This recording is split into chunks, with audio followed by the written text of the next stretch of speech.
Hi, this is Phil, and I'm here to tell you all about the Capes and Lunatics Patreon. Get early access to all of our interviews, including the monthly Chichester chats with writer and comic book legend DG Chichester, new episodes of classic Capes and Lunatics shows, including The Quantum Zone, This, That, or the Third, and many, many more specials, all completely uncensored. Access starts for $3 a month, full video when you pledge $5 a month. Check out the link in our show notes or go to patreon.com/capesandlunatics. Hope to see you there. Look up in the sky. It's a bird. It's a plane. It's an electric mullet. And Dreadnaught and Psi-Phon just stole it. All right, kids. Welcome back to another episode of Electric Mullet, the Superman podcast. Well, number two. Number two with a bullet. All right. Anyway, I am Phil. Joining me as always, he who birthed number one Superman podcast. It is Mr. Tyler Patrick. Hey, everybody. And, of course, Mr. Justin, the fan club director of the Psi-Phon and Dreadnaught fan club. It is Justin the Owl returning to Metropolis. I'm always used to saying, our broadcast is the best. But meanwhile, it's like, not when it comes to Superman. Yeah. Phil flatters me. Well, one, you are talented. Two, I'm just afraid of your daughter. So. Yeah, that's true. I'm afraid of my daughter. She looks sweet and innocent, but well. All right, so yes, 3 tonight. Again, we're no Action Comics for a while because I'm not touching Action Comics Weekly again. Action Comics Weekly. Still gonna have the nightmares. All right, so yes. This time we're doing Adventures of Superman 441, Superman 19, and then back to Adventures of Superman for 442. So quite the little. It was kind of like one story, and then the last two are like another story. Yeah. Yeah, there's some interesting stuff with these. And he's going to be out here soon, but like right now, since Action Comics is out being Action Comics Weekly, Byrne has like a stranglehold on the other two books, I swear. It does seem that way, doesn't it? He's like, damn it, you're going to give me at least 2 Superman books a month. Maybe that was what the contract was for. Or that, or they asked it, and they made him do too. All right. Ready for the first one? Yeah. All right, Adventures of Superman 441, June 1988, The Tiny Terror of Tinseltown. Writer John Byrne, penciler Jerry Ordway, inker Dennis Jank, colorist Anthony Tullen, letter Albert de Guzman, and editors Mike Carlin and Renee Witterstatter. Mr. Mxyzptlk, he's back. It's been 90 days, kids. Appears again to give Superman no end of trouble as he first causes a Big Belly Burger mascot statue to come to life, flinging deadly hamburgers at the Man of Steel. After destroying the statue, Superman tries to get Mxyzptlk to return to his home dimension by saying his name backwards, only to find out that the rules have changed. Having no choice but to play along, Superman is subjected to being cast in a cartoon reality where he must deal with Saturday morning cartoon characters gone crazy.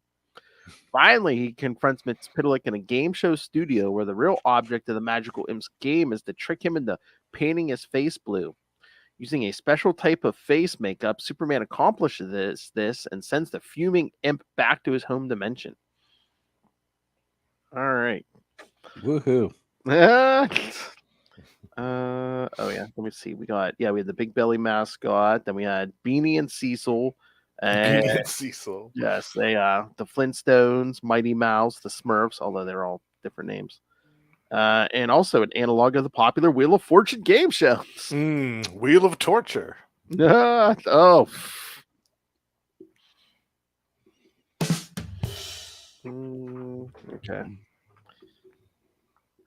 But yeah, this one was quite ridiculous. Yeah, how long had it been since the other Mxyzptlk appearance? Superman 11, that long, right? Superman 11. So yeah, it was only like 8 months prior or something. Yeah, it hadn't even been a full year. I was going to say it was less than a year. Yeah, because I think unless I'm forgetting an appearance, it's going to be a little longer. Because I think he comes back. I think it's around Superman 30 Well, like I said, it's in the middle of exile, so Superman's not around. So, I think unless I'm forgetting an appearance, the next time he shows up, it's gonna be him and it's gonna be Mixie and Lex going at it. That's right. That's right. So it was nice to see Jerry Ordway drawing him this time because I think Byrne did the last one, right? It was Byrne last time, yeah. Yeah. So that was cool. Yeah, remember the Beyonder? Mm-hmm. Yeah. So I mean, I guess I don't know. I would have been interested in both takes, like the Jerry Ordway take, and then the Byrne, because again, a bunch of pages in this issue are very cartoony on purpose because Mxyzptlk, changes reality. But I love that. I love they're duking it out in Hollywood. He's trying to fix the sign. Like we got a scene or two in Metropolis, but Superman's not in Metropolis this time. Yeah. Because we also got Lois and Jose, right? Jose, yeah. Yeah. I think the more interesting page is page 6. The Cat Grant and Adam Page. Oh, yeah. Mm-hmm. What, you mean Adam telling his mom, oh, you like all the guys? Yeah. And she says, out of the mouths of babes, and let's just say they like me, Adam, and I like being liked. Well, you know. And Jimmy's 10 years younger than Kat.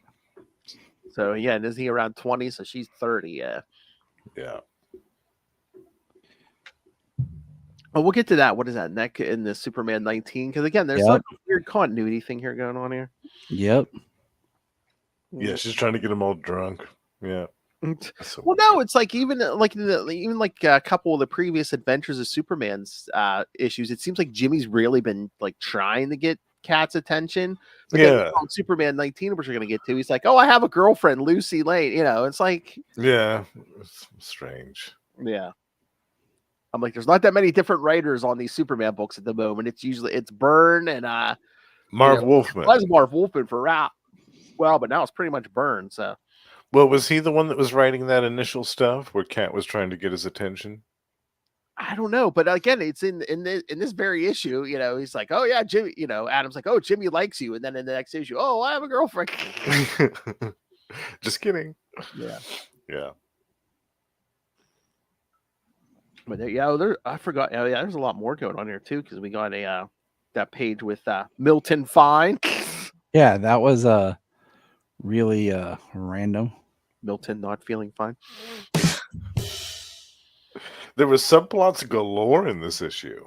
Oh yeah. Well, of course the Matrix Supergirl stuff. Yes. Matrix Supergirl, Milton Fine, and this mysterious dude who blows up the factory. I know who's this shadowy figure in who's the shadowy figure? Who's the shadowy figure in Australia? Gobble gobble. Who indeed? Oh, no, Batman, my favorite character. Yeah, I was about to say Ray. Yeah, I love how all the subplots are stacked up too. There's one right after the other. They're like just stacked in the middle, almost. Yeah, it's great. Marvy Mouse, yes.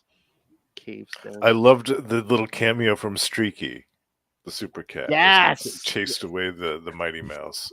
That was so good. That was interesting. As Superman's like, well, if I'm in a cartoon, basically, different, rules apply here. Yeah, that was the best. That was my favorite part because I'm a Streaky fan. I loved Fred Flintstone with like a blonde mullet. Yeah, that was funny too. And the Wheel of Torture made me laugh too. The first time I saw it, they even had the family dog tied up to that thing. Yikes! It's probably fun to draw Mxyzptlk because again, it's like just come up with the silliest thing stuff you can think of, the most random stuff, and it'll work. And then just the Smurfs attacking Superman. Mm-hmm. Yeah, thanking him to death. Or the dwarves. That was funny.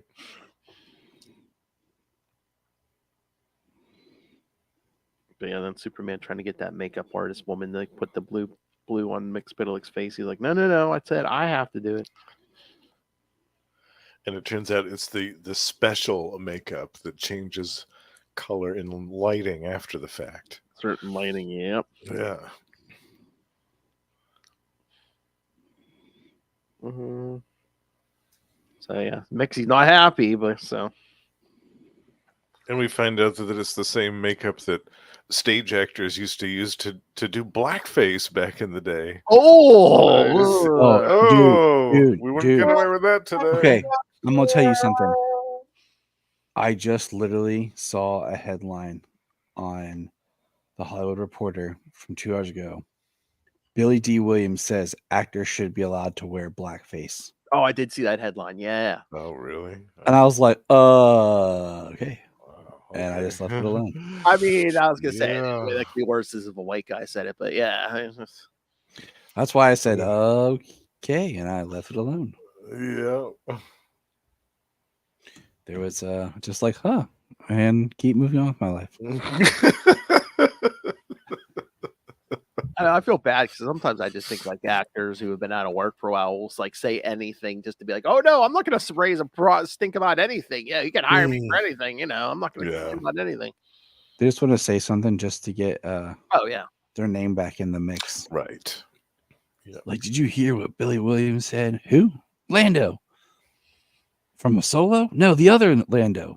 Oh, The other old Lando, old Lando. Cold 45 Lando. yeah.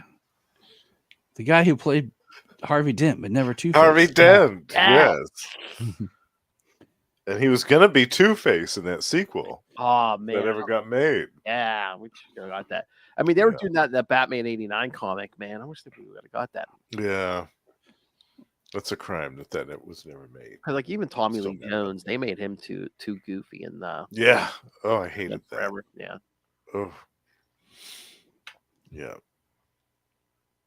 Someone should have told him, you don't try to one-up Jim Carrey at Yeah. his own game when you're 20 years older than he is and you come from a completely different acting background. Yeah, Yeah, but don't I just think sweat Billy it. or Tommy Lee Jones was under orders to, Ham it up. Yeah, Mhm. probably. Didn't work. Mm-mm. I can just hear Ray now. It's a Superman podcast. Why are you talking about Batman? Into the Dark Knight, all to do with Batman. He'll just be like, guys, that's when I wanted to be on there. You guys were talking about Batman. You should have invited me. When we get to Dark Knight over Metropolis, which is basically a 3-parter with Batman. We should Oh, yeah. do everything we can to get Ray on. Yeah. Yes, as a special guest, absolutely. Oh yeah. So is it just? I mean, there's been different iterations of it, but does the big belly mascot in this issue look like Byrne? Hmm. I was wondering who that was patterned after. Doesn't he have a beard like that or something? Yeah. Yeah. I wondered if it was him or if it was supposed to be somebody else. Yeah, I'm not sure. Yeah, 'cause I don't Doesn't think. say anything in the notes. Oh, but this is gentlemen, this is the first appearance of Big Belly Burger. Oh, really? Uh-huh. Really? All right. Yeah. I thought it had been around longer than that, but I guess not. Nope. First Okay. appearance. Yep, this issue. Well, awesome. So this is the And- very first reference to Big Belly Burger. I know it's everywhere now, but yes, this is the origin. What I love is there's only one fast food restaurant in all of DC, which is Big Belly Burger. No, there's two because it says the restaurant was founded in Coast City and was expanded nationwide as a subsidiary of LexCorp. The company enjoys widespread marketing and is only rivaled by O'Shaughnessy's. Their mascot is a large bearded man holding a giant burger, though recent promotions have indicated his exposure is being limited in favor of a newer design. Wow. Mm-hmm. That's great. Yeah, I'm not seeing anything. Of course, yeah, Big Belly Burger is a pastiche of Big Boy, No. Yeah, Imagine I know. Maybe that was somebody's favorite. Maybe it was Burns. Maybe Burn like the guy. Maybe he was a burger guy. Who knows? Yeah, nothing about who it's based on. I don't think. Yeah. Hmm. Again, he probably just took a big boy design and maybe just Burn made it. He said they're just like Tweaked it. Yeah. And it just caught on. Mm-hmm. They're like, "Oh, that's cool. We'll just keep doing that." Yeah. Big belly. We needed a fast food chain in this new continuity, and that works. Yeah, I couldn't remember if this was the first because I knew it wasn't a pre-crisis thing. So I was like, "Was this the first?" Yeah, that was the first. Hmm.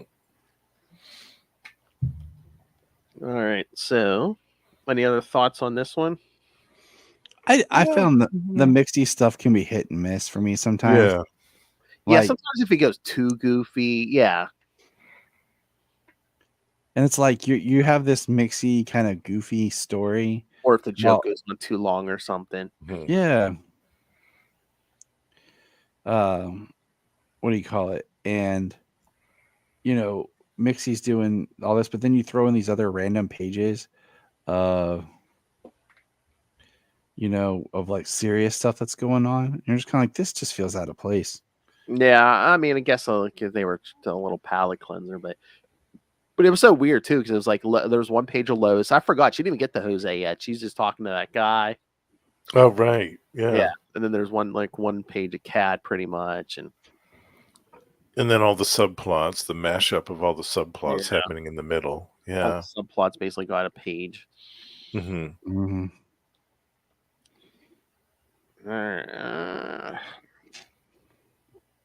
So yeah, so again, it's just weird. We're down to 2 books, and Burns basically like, oh, I think Burns like, okay, this is what's coming. This is what's coming. And his days were kind of numbered from this point, right? I mean, he only had what 6 or 7 issues left. Maybe, yeah, I can't If remember. that, yeah. Yeah, his time on these titles was coming to a close. Mm-hmm. Yeah, I'm trying to remember. So was it? Yeah, he was at Marvel, then he came over here for this, and then doesn't he go back to Marvel after this? Or was that during the West Coast Avengers stuff? I think it was it was West Coast Avengers, yeah, and then Namor. Well, I think maybe both sides of Avengers, wasn't it? Because I think he was kind of trying to write it so the books would interact a lot more, but then Yeah, he was only there he took over as the writer of the other Avengers. Yeah, but he was only there a couple months. Yeah. Mm-hmm. All right, should we move on? Yes. All right, the next one. All right, you ready for some shorts and some long synopses here? Superman, Volume 2, Number 19, July 1988. The Power That Failed. Writer and penciler John Byrne, inker John Beatty, colorist Petra Skodish, letterer John Costanza, editor Mike Carlin. Let's see, 1, 2, 3, 4, 5, 6, maybe 8 8 or 9 words here. All right. All right. Psi-Phon is removing Superman's powers one by one.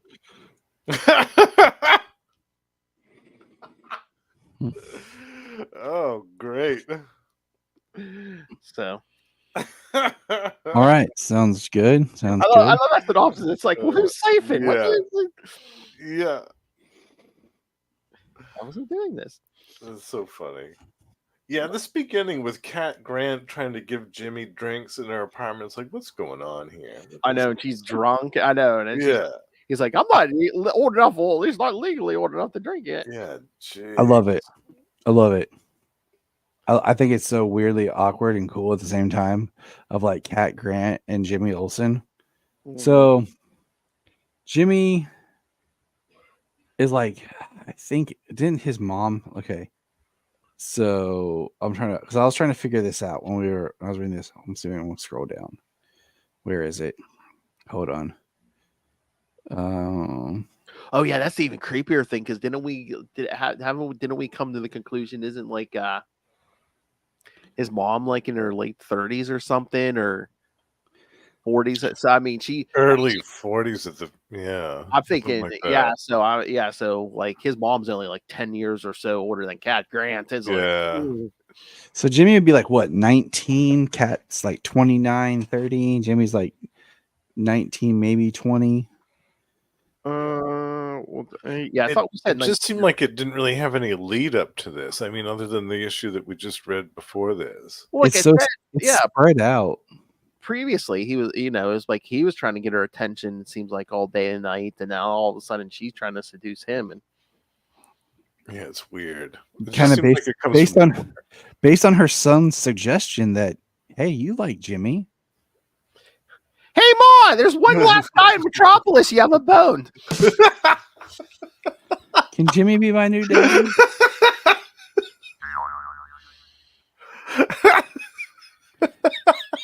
I think you're onto something with that conclusion. And then That's correct. like you There's said, one last man who hasn't pet the cat.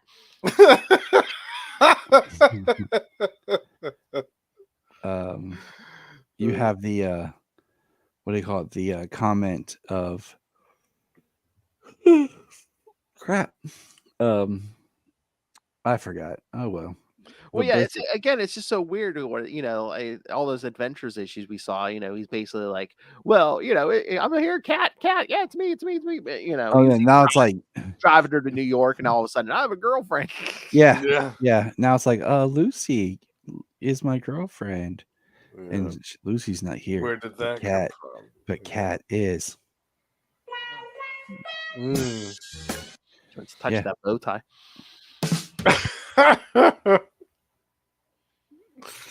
I mean, and then you have that whole setup, and then like I said, you get to fast forward to the Daily Planet, and first that ship crashes in the river or whatever. There's a blinding light, and it's so hot, it's like boils the water. Yeah, and it's still too hot to touch 19 hours later. And again, it's not like it just fried some fish, Matt. When Superman shows up, Maggie's like, "Oh yeah, I killed like 7 people." And Maggie's back. Mm-hmm. Yeah. So what's been going on? Because unless they're referencing Superman being in other people's books, because Maggie said, "Oh, hello, stranger. Seems like it's been a couple of weeks since we've seen you." Unless maybe that's you know what it is. Mixy stuff. No, it's an inside joke because since we don't have Action Comics, I think there didn't say there 3 weeks between that Adventures of Superman issue and this one. So that must be what it is. Instead of maybe 2 weeks, there was like an extra week in there since Action Comics isn't like isn't working with these two at the moment. So yeah, I think it's an insight. You're probably right. Maybe that's Byrne saying, "How dare you take action for me?" Yeah. Did Maggie show up in Action Comics while it was weekly?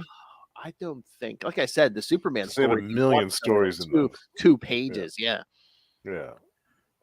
I'm sure she did it once or twice. Yeah, but no, yeah, Superman. Because Superman dives in because he's the only one who can survive the water. Yeah. But then all of a sudden he can't breathe underwater. There's a twist. Yeah, I love that. Yeah, so cool. And then we get another subplot. We go back to Supergirl subplot. Yeah, and I like that they gave Supergirl all of a sudden leggings. Yes. That was nice. She now has blue leggings out of nowhere. Yeah. I mean, you can headcanon that though, because Matrix can alter the costume. Right. So maybe she's in the Arctic or I'm sorry, the Antarctic. So yeah. Do you know what my favorite thing? Do you know what my favorite thing in this whole issue is?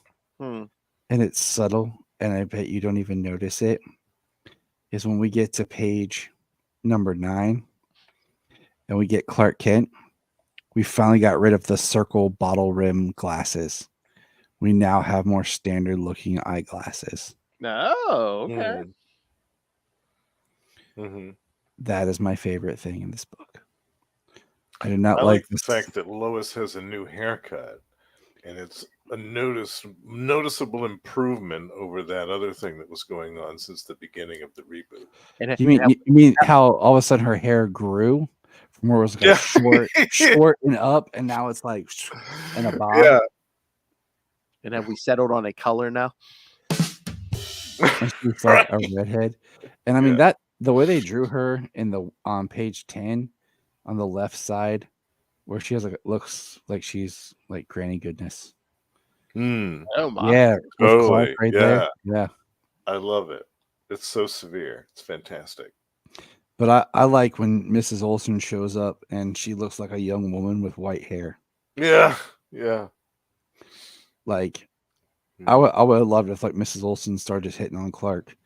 I was like, Clark, you're only a few years younger than me. Yeah.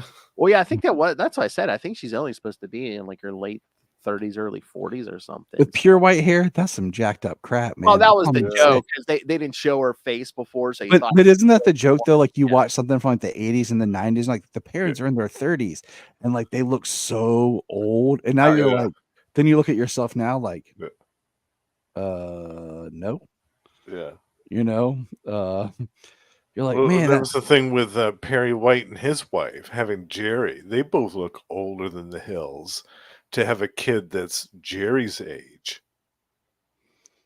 but oh no, there's a picture of Perry White as a grudged, tore up reporter. And somehow in 20 years, Perry went from that to what we have now. Yeah. Why does love in the 20-some years no one realized that there's someone who looks suspiciously like Jimmy Olsen with an eye patch in the background there? It was the eye patch, Phil. Yeah. It's anything covering the eyes, like Clark Kent and glasses. We can't put it That's together. the blind spot. Yeah. So you cover up the eye patch. Like That's it. have you guys watched Scooby Doo and Crypto 2? No. There's a great joke about when Velma takes off her glasses and they're like, "Who are you?" And then she puts them back on. They're like, "Oh, Velma." That's cute. Like, but Clark almost messes up because he's like, oh, it's your mom, and she's like, how did you know? And How do you know that? Like, oh crap! I better a Superman. Oh no! he's like, just a lucky guess. Well, I guess jolly goodness, Mr. Kent. It's those skills that keep you as the Daily Planet star reporter. I mean, You're such a great reporter. Couldn't he have just been like, well, I can see the family resemblance, and I know he doesn't have a sister, so something. Or like power of deduction, Jim. Who else are you holding on to that's old besides Cat? Jesus. Right.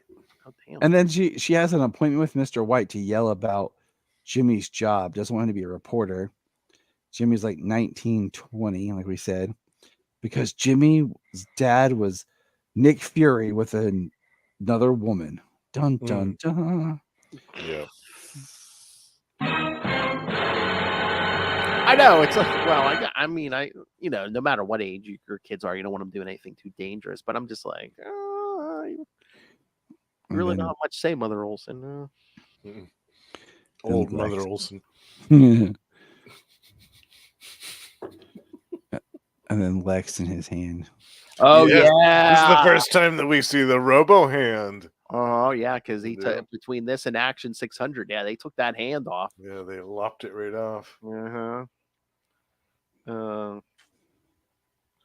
Yeah, he has. Dr. Kelly says, but the nerves, at least not too good. At least the muscles and the nerves of your forearm are unaffected by the kryptonite poisoning. Lucky. But, of course, it's like, oh, at least it just cost you your hand for now. Yeah. But yeah, further tests will need to be run. I love how he's like, this is one more indignity I have been forced to bear because of Superman. No one told you to wear that ring. Yeah, of course he projects it onto Superman. Yeah, of course. No, he never does nothing wrong. Yeah, that's what he does, right? And then Superman's talking to Maggie. And the first appearance of Dr. Kilgrave. Oh yeah, Kilgrave. Yeah. I love Kilgrave. It's fantastic. Talk about your Coke bottle glasses. Yeah. You got some of my favorite villains all in a string here. Psi-Phon, Dreadnaught, Kilgrave. Because he's breaking out of strikers with this big machine and the Juggernaut. Yeah, and Superman's like, I know you didn't build that out of an old radio and an aspirin, because he's like, no, I get, he's been arrested so many times. He's like, I teleported it in the strikers using a device whose components I secreted here during my previous incarcerations. Or at least that's a better explanation than where did you hide that? Where'd you hide that teleport device, sir? That they never found it. It's in his prison purse.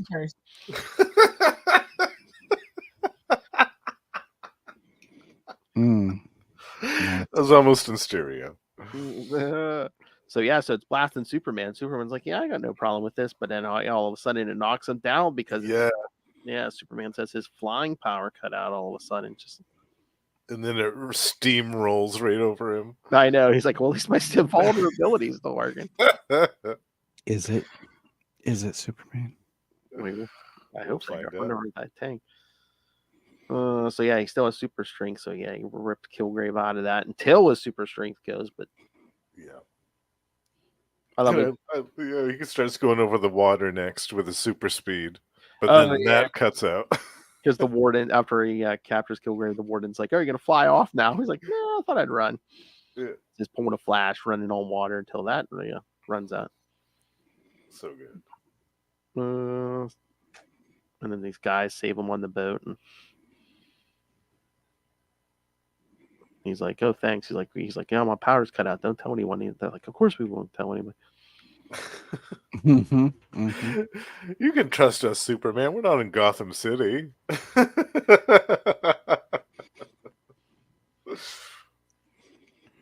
That captain, who's that? What's that captain look like? Is that the Morton Salt guy, or is that something else? Yeah, got Gordon's the big white beard and the pipe. Gorton's fish. Sound like an out of shape Popeye.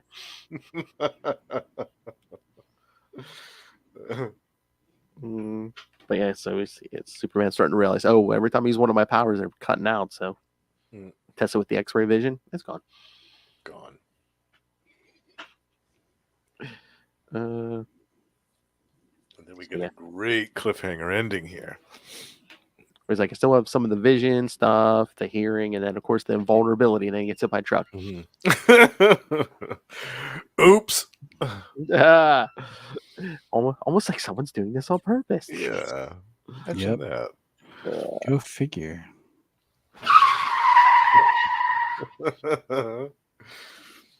But yep. There's nobody in there. But that big fist, that big pink fist punches through, and that's when we see Dreadnaught. Yeah.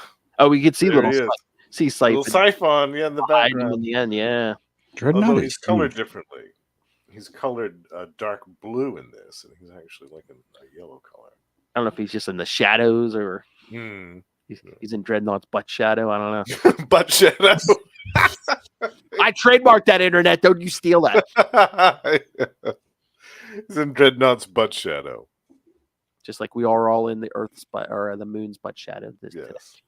It would be easy to be in his butt shadow, though. Like Tyler said, he's huge. He's massive. Must have been in your butt shadow.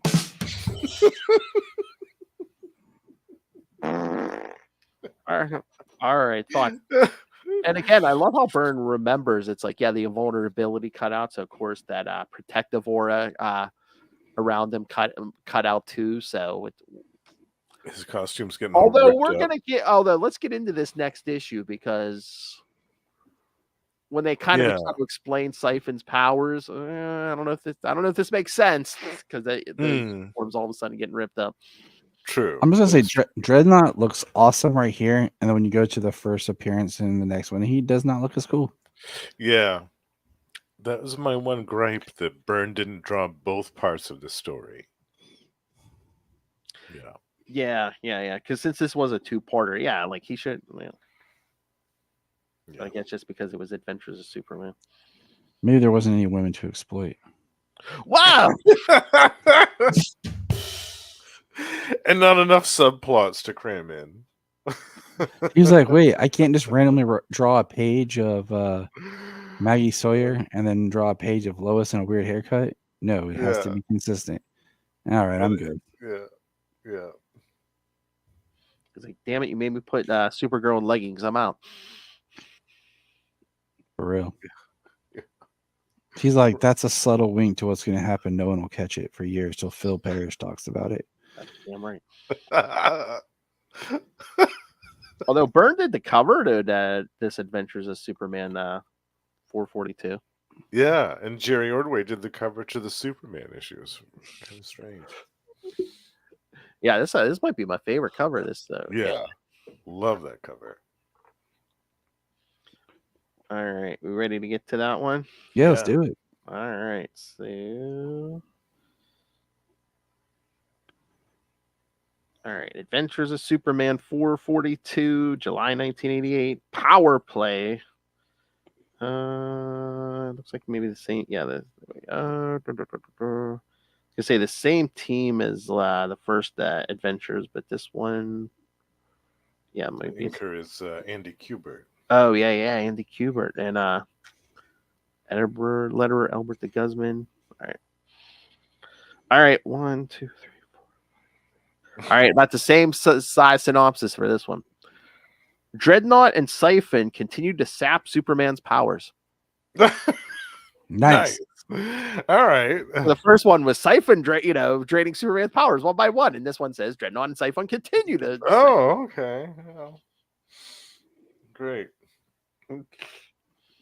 That's good. No though. I mention, love this no issue. mention of any guest appearances in this issue or anything. Yeah, or the subplots and all Yeah. that other. Yeah.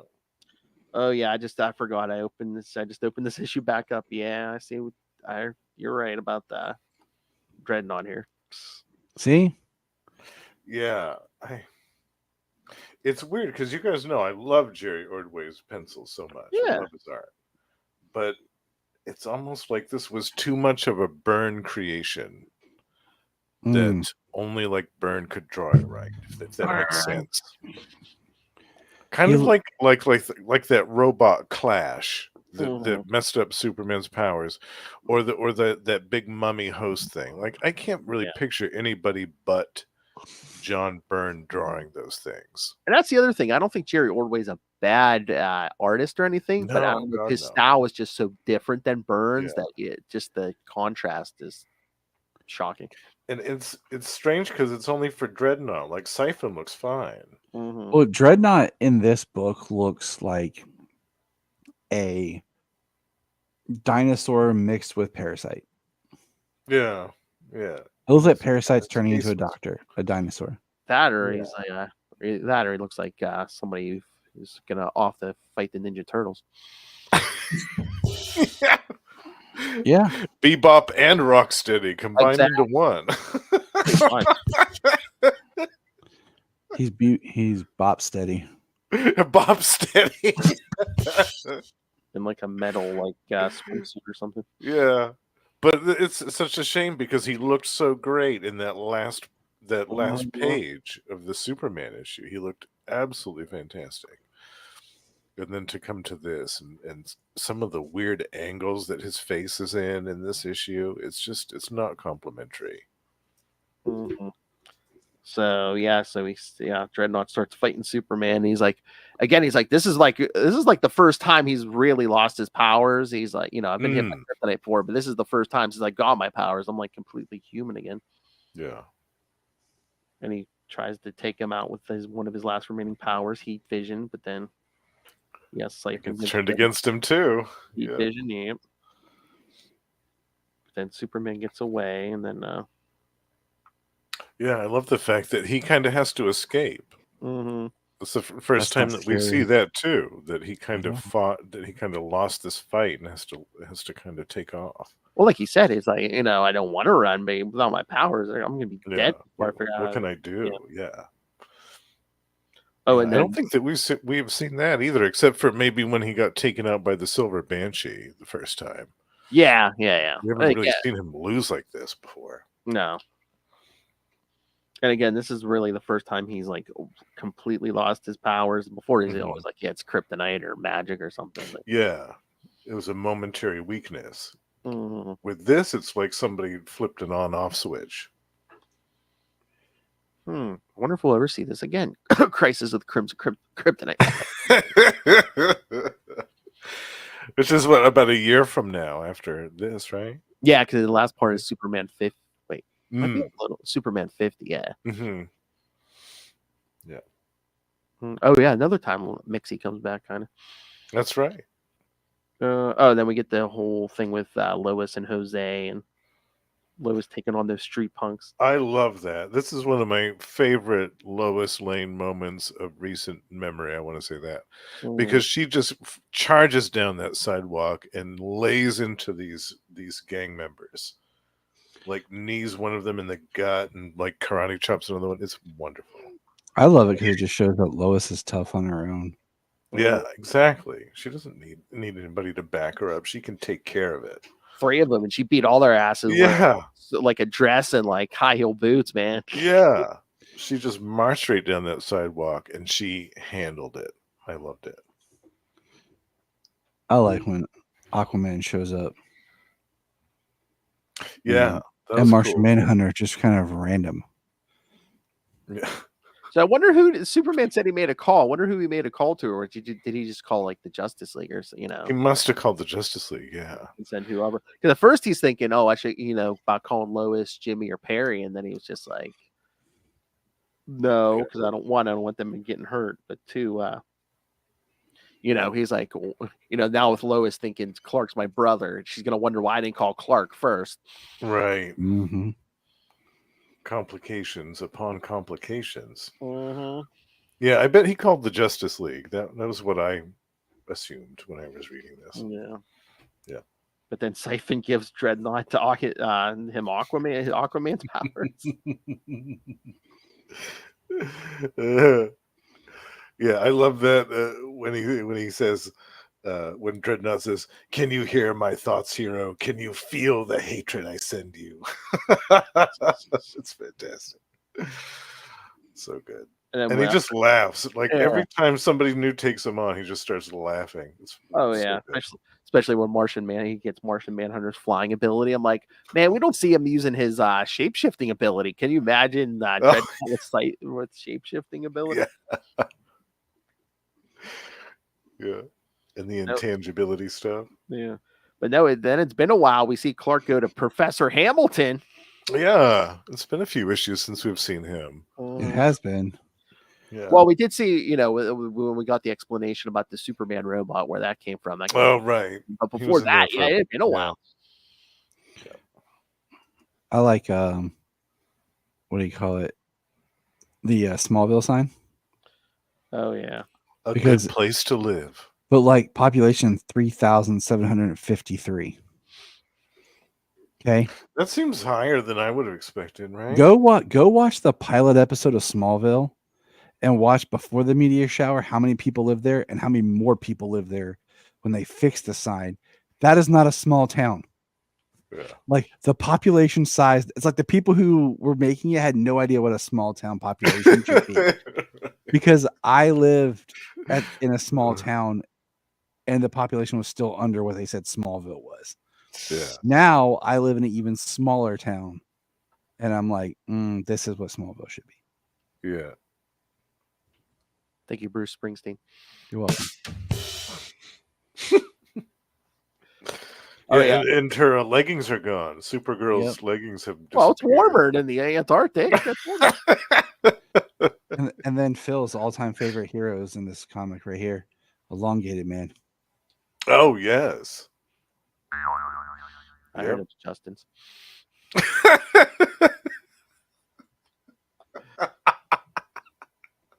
Giant sized man thing.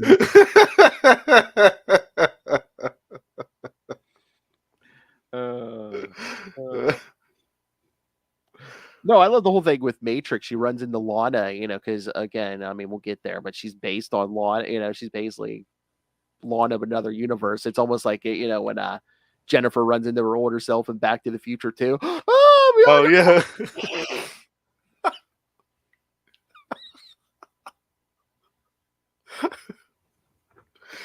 But yeah, like Tyler said, the Elongated Man shows up. Yeah. As Dreadnought is beating the hell out of Martian Manhunter. Mm. Yeah. Oh, yeah, because he takes his invulnerability too. So he has double invulnerability now. Double invulnerability. Yeah. Or so we think. I love this poor Lois had to drag that poor man up all those flights of stairs in a wheelchair. I was like, there's no wheelchair. There's got to be no wheelchair ramps in here and no elevator. So she had to like hoist this poor man up all these flights of stairs. I mean, forget That her, had to be awful for both of them. That's all I have to say. forget her fighting ability. Lowe's got to be buff. Yeah. Yeah, don't mess with her today. But yeah, he's all down on himself, but she's like, no. You still have your heart and your mind. I want that you still have the courage. I mean, you put on the gangbuster suit, and if it will help at all, you have me. And she kisses him. Mm-hmm. I like that. It's good stuff. I like this relationship between Jose and Lois. I do. I think it's good stuff. It's like, I like this, but I know it's not going to go anywhere, and it's Well, going to end soon. Yeah, but for what it's worth, I like it. Yeah. Like, you're like, I like this, but it's tragic. It's just tragic. Yeah. Then Jimmy wants to go cover the fight down at the dock, and his mom's like, no, you stay here tonight. Yeah. Old Mother Olson won't have it. You're grounded. Mother Yeah. not looks that old, but yeah. Yeah. 18-year-old Jim. Yeah, he says 18 here. Wasn't that one issue? He said, "Oh, I'm almost." When the prankster one, didn't she say he's almost 20 or something? So They don't know how old Jimmy is. They're all over the place with this. it's like Probably he doesn't even know how old he is. like Franklin Richards aging. Jeez. He doesn't know anymore. He's just He Jim. doesn't know. In the middle of a fight between superheroes is no place for a child. And then we find out You a that child. Jimmy's dad, that picture was taken 2 years after Jimmy's dad supposedly went missing in action. Yeah. Mm. When do we find out more about Jimmy's dad? Do you remember? I don't know. Yeah, it's coming up. Doesn't it get into like Cadmus stuff and stuff, I think. Oh, Cadmus. Yeah, okay. I think by the Superman 20 something we might get into that. So Okay. it's coming up here. So it's within the next year or so. I think so, yeah. Yeah. I love the next page. First thing, holy moly. Holy moly.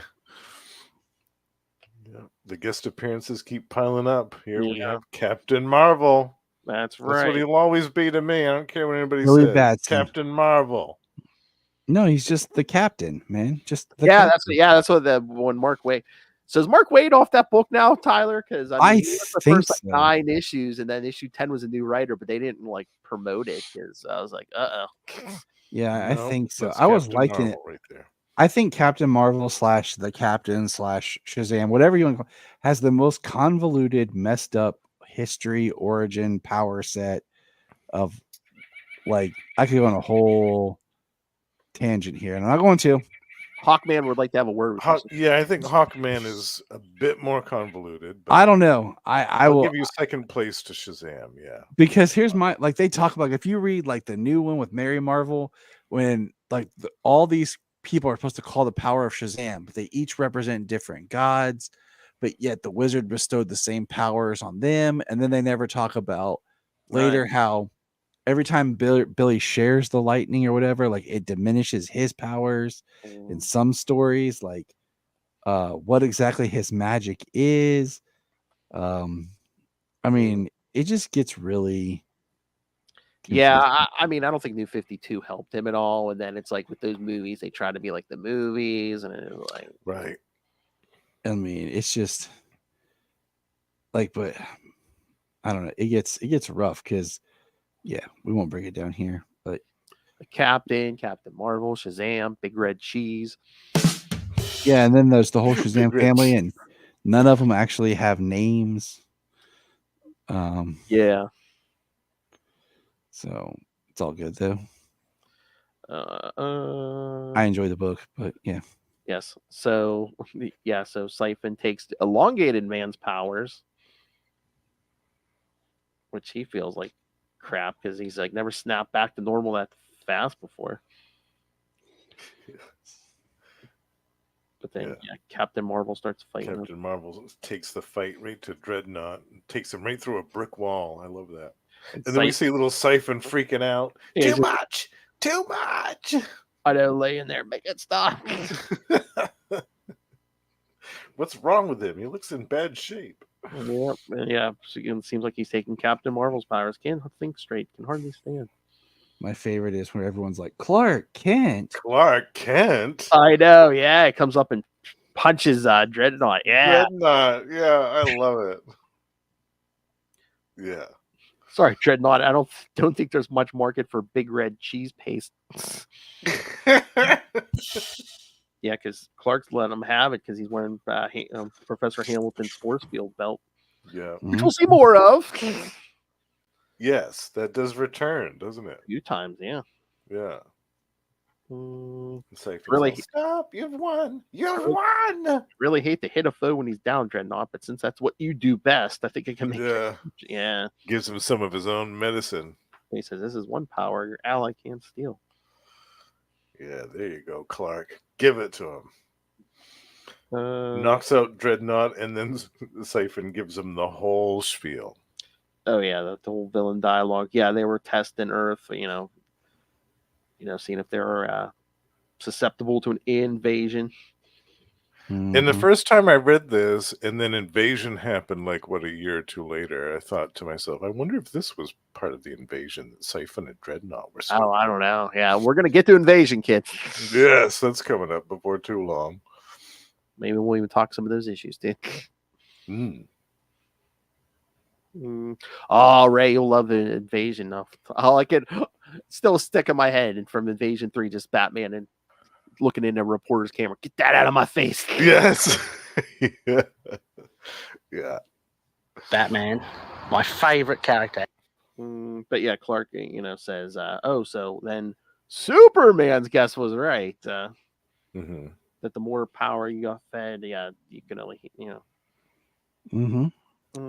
Which makes sense. I mean, all those heroes having all those powers, Psi-Phon kind of overloaded himself. But again, it wasn't like a real drain. He basically shuts off the area. He makes you think you're losing your powers, and then duplicates them. So it's like, so why was Superman's costume ripped? Because his aura supposedly it's psychological, man. That's well, what I guess psychologically he shut off that aura. I guess. Yeah. What I understood was it was like I said before, like an on-off switch.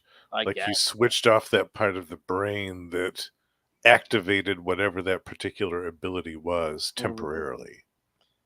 And then I guess they're not even like real beings because it looks like they go up in a puff of smoke and Aquaman, they committed suicide. And Martian Manhunter's like, no, my Martian vision reveals nothing biological in the vapor cloud. Ooh. Yeah. And then Clark says, no, as Superman guessed, Psi-Phon and Dreadnaught were not really alive. They were super sophisticated probes.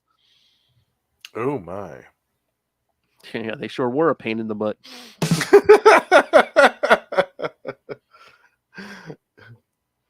So basically, this issue and last issue we fought two alien probes. Yeah.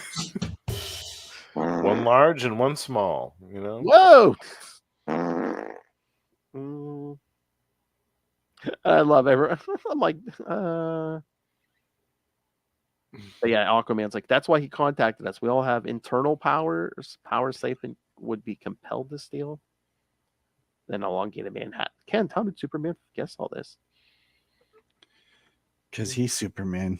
Well, he says because he's powered by solar radiation. So he's like, basically what he would have to do is, steal the solar radiation. And I want to give him the specific powers. Okay, there's a lot of words on that last page. Yep. They had to cram in as much as possible before the end of the issue. And then that's a burn, man. Yeah, totally. Burn and Claremont were good for that. Yeah, And then Lois is angry. I know. Lois just like randomly shows up on those last two panels. Like, she says, She's just mad Superman wasn't there fighting, so she's like, well, if he's not going to fight, I'll show him. This is how it's done. She goes, when I heard on the radio that what you were doing, I couldn't believe it. Since when are you a superhero? Honestly, if there was one man in the world, she's like, I didn't think you'd do something. I'm not going to stand for it. To hear one man I care about almost got himself killed. He's like, care about? He's like, what? So and then all this the superheroes like, haha. So yes, Clark Kent saves the day. I'm surprised they didn't play that up more on the cover. It's like, start Clark Kent to the rescue. What? Yeah. Yeah, that was Silver cute. Age did with him. All right, thoughts, gentlemen? It was interesting. I liked it. I like that, we had the guest appearance of the other members of like the Justice League. I thought it was interesting, like just like you said about the power reveal, that he wasn't actually taking your power, he was duplicating, but he was shutting down your brain. So Yeah, just like switching it off. Yeah. Yeah, I love Psi-Phon and Dreadnaught. I think they're great villains. And when Doomsday happened, the first thing that it reminded me of was the fight with Juggernaut, because you've got all these members of the Justice League going up against this massive creature who's just wiping the floor with them repeatedly. And these are powerful heroes. You've got Aquaman, Martian Manhunter, Captain Marvel, and they're all none of them are really able to defeat this thing. You got some heavy hitters. Absolutely. And Superman, right off the bat, Superman's taken out. So I thought that, used properly, Psi-Phon and Dreadnaught could be really effective and powerful villains.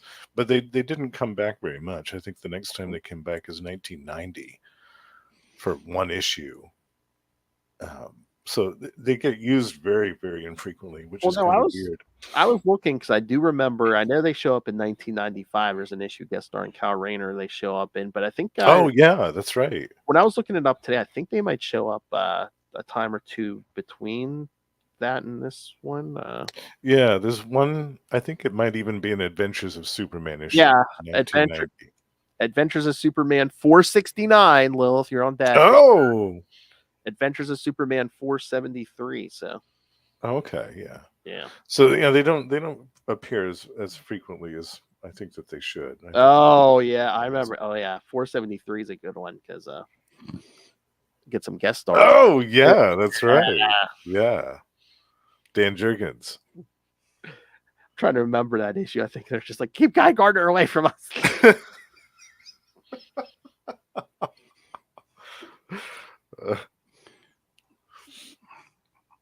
Oh yeah, and that one. I remember that one. Yeah, that one. Yeah, Overload. Yeah, because at first it wasn't them. It was them, I think, appearing in a different form. Yeah. And it was revealed at the end that it was them. So this is probably like the first and only time Byrne that uses them. So yeah. Yeah, I love these two characters, and I'll be back to talk about them whenever they appear again for sure, because I love them. All right, gentlemen. Anything else? No, I think that wraps it up pretty good. All right, let me open up the schedule here because, I believe this is it for the month, and then next month, I believe it's the one you've been waiting for, Justin. The month for Doom Patrol. Yeah, the Doom Patrol crossover. Next month, we'll start off with Adventures of Superman 443, Doom Patrol 10, and Superman 20. Nice. Cool. Yeah. That's going to be fun. Yes, it will be.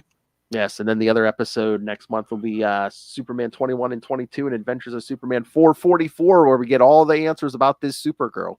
All the subplots are revealed. Yes. The issue's just called subplots.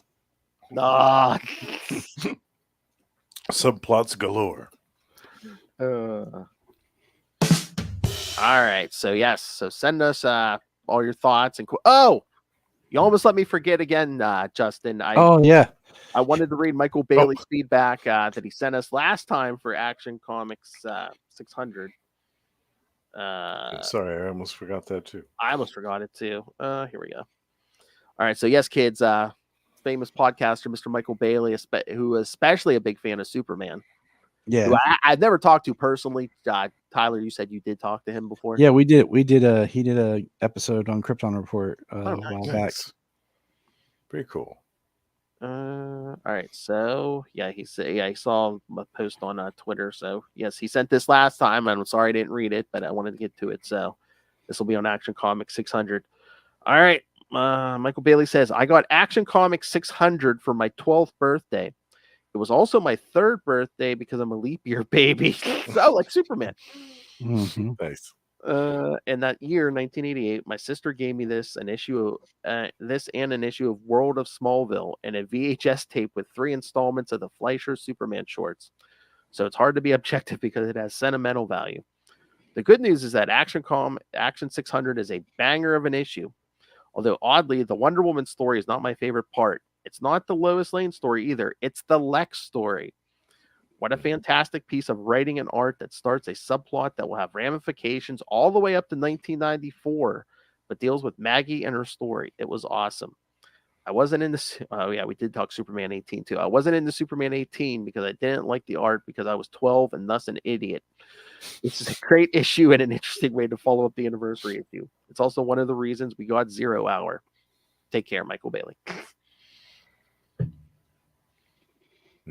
Again, I mean, Mignolet's art is good, but again, it's an acquired taste too. It really is, yeah. And like I said before, it depends on who the inker is with him sometimes. True. Yeah. Again, you can have a spectacular penciler, but sometimes you get the wrong mix of penciler and inker. Mhm. It throws it right off. Yeah. All right. So, yes, kids, if you want your thoughts read, or you can even send us audio feedback, like Yes. Mr. Bailey, email us, CapesandLunatics@gmail.com, or call the voicemail 614-382-2737. That's 614-38-CAPES. And remember, you can find all things Capes and Lunatics, episodes, social media, merchandise. Again, get the new Capes and Lunatics merch with the new logos on it. Yeah. Again, Rain ran the money on us through the Cash App link, like Lilith demands. Make it rain. And of course, the Patreon. Again, I don't think we still didn't pick an April episode, but again, it's uncensored Lilith Hellfire. That's all you need to know. And so find all of that at tubespace.io/Capes and Lunatics Podcast Network. That's tubespace.io/Capes and Lunatics Podcast Network. More vicious and brutal than ever. All right. Now, and if you want to send any Superman feedback on anything other than these issues, you can send them to Mr. Tyler Patrick over at the Krypton Report. Where can they find that, Tyler? Find Krypton Report anywhere where podcasts are, on Gmail. Just Krypton Report Pod at Gmail, Twitter, I'm not calling it X, and any social media. We are there. Krypton Report. I'm tired of knowing everything. Yep. All right. Now for this, Mr. Justin. Oh, we're going to get an announcement, Justin. All right. Mr. Justin the Owl. You can catch him. Well, he's going to be taking a break after next episode of Mullet, but you can still catch him every month on Energon Universe with me and Russell, talking all the new Transformers and G.I. Joe. You can catch him, well, usually at the end of every month on We Are the Night. The Batman Podcast. Well, he's going to be on a few extra ones in May and June. Yeah, talking some 90s Catwoman. 2 90s Catwoman episodes. And then in June, one of his favorite villains can be talking some Killer Moth. Killer Moth. Yeah, I can't wait. And, of course, you can always catch him over on Capes and Lunatics. Well, every week on Marvel Tales, and now it's going to be once a month, X-Men Classics. Yes. So yeah, we were having so much fun talking X-Men that I decided we should continue. The audience demanded. No, Justin demanded. I demanded it. All right, but that's not all he does. So where else can people hear you, Justin? You can also find me every month at Gamma Charge, the strongest podcast there is, where Russell and I talk about the Incredible Hulk and the sensational She-Hulk. We also have a Patreon, so do check that out. And you can also find me and the High Priest of Khonshu, Ray, over at Predator and Prey, the Yucha podcast. Russell's taking a little bit of a break on that one right now, but Ray and I are covering the new Predator comics coming out from Marvel. And last but not least, the Lost Library of Legends. My solo project is still going strong, and when this episode comes out, I will have just wrapped up a 2-part retrospective on a 1994 Marvel title called Black Wolf. Going back to the 90s here, bitch. I'm going to eat this up with a fork and spoon. I love it. Cock-a-doodle-doo. All right. All right, kids. Thank you for joining us again. Next 2 weeks, you'll get your regular fix of Nightwing news with me and Kristen, and then we'll be back to talk Superman and Doom Patrol. Yeah. Been a long time since.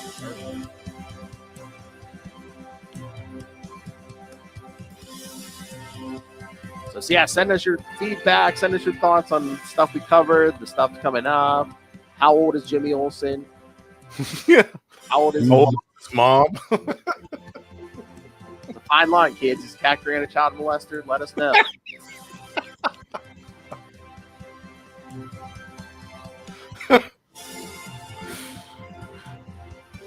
And message me if you want an invitation to join the Psi-Phon and Dreadnaught fan club. Yeah.